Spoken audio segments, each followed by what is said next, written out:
I'm Adya. So today we are going to know how to make slime, and making slime is very easy. So let's see how to make the slime.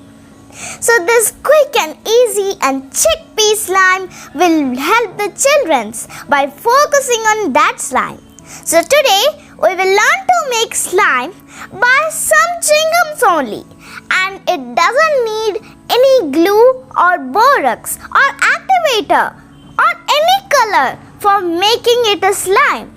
Only from some chewing gums and some water we will make our slime.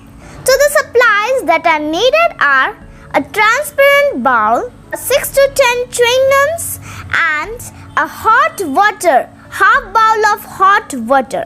So let's see the steps how to make a slime.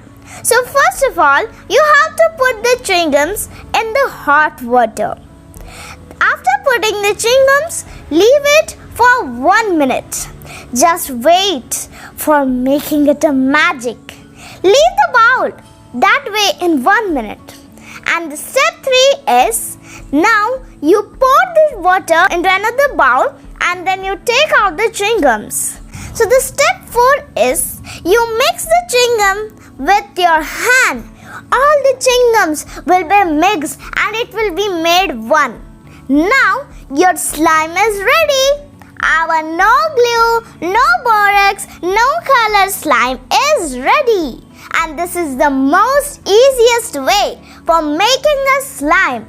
So thank you friends for watching my video. Please like, share and subscribe my YouTube channel AADYA'S Knowledge Hub and give suggestions in the comment box. Thank you friends.